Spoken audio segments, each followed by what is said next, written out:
भोपळा उकळत आहे. गूळ, मीठ आणि भोपळा ह्याला बोलतात भोपळ्याचे गोड वडे किंवा घारगे. आणि कमेंट मध्ये सांगा ह्याला अजून काय बोलतात ते.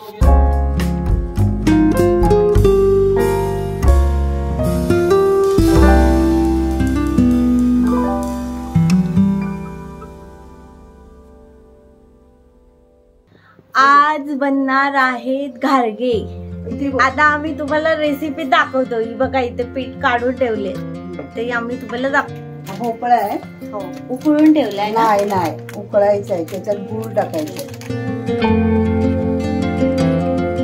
हे गव्हाचं पीठ, हे तांदळाचं पीठ आणि हे चण्याचं पीठ.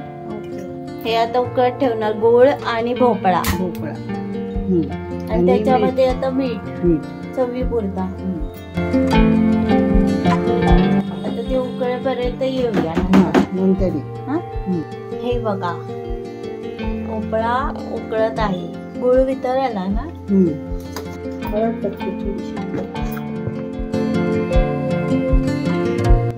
टाकली. आता ते मिक्स करणार.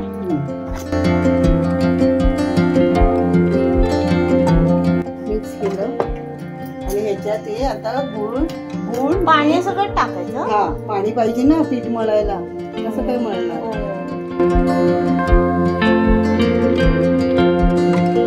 गूळ, मीठ आणि भोपळा.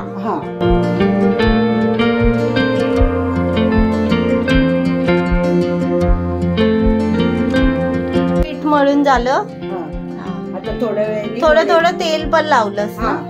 थोड्या वेळाने वडे काढायचे. ठीक आहे तेव्हा बोलव. इथे कढई तापत ठेवली. तिळे नाही लावणार. तिळे लावतात काय काय काय लोक तिळे लावतात. तुम्ही पण लावू शकता. तेल टाकलं. हो तेल टाकलं. आता तेल तापत ठेवलंय. आता थोडस पिठाचं असं हे घ्यायचं गोळा.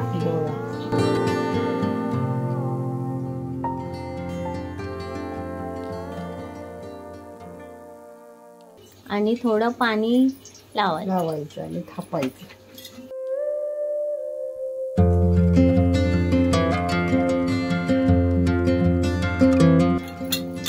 आपण साधे वडे करतो तसेच आहेत.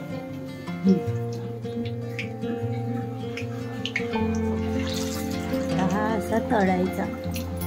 तोपर्यंत दुसरा बनवायला ठेवायचा.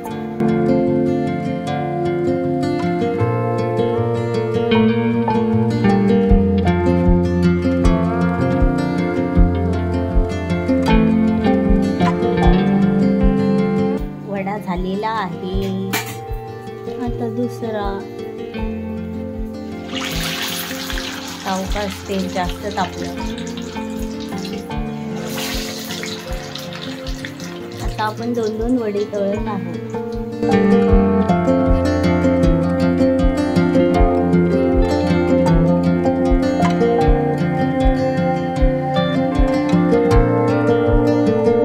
बघा झाले एवढे करायचे. बघा थोडं पीठ. हे बघा इथे वडे तळणं चालू आहे. ह्याला बोलतात भोपळ्याचे गोड वडे किंवा घारगे. आणि कमेंट मध्ये सांगा ह्याला अजून काय बोलतात ते. गोड वडे केले. तुला पण देणार. स्वामींना दिलाय. बघायचं स्वामींना दिलाय.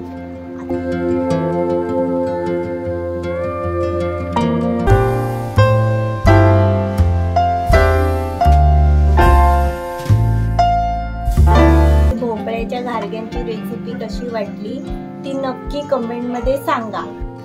व्हिडिओ आवडल्यास लाईक, शेअर, सबस्क्राईब करायला विसरू नका.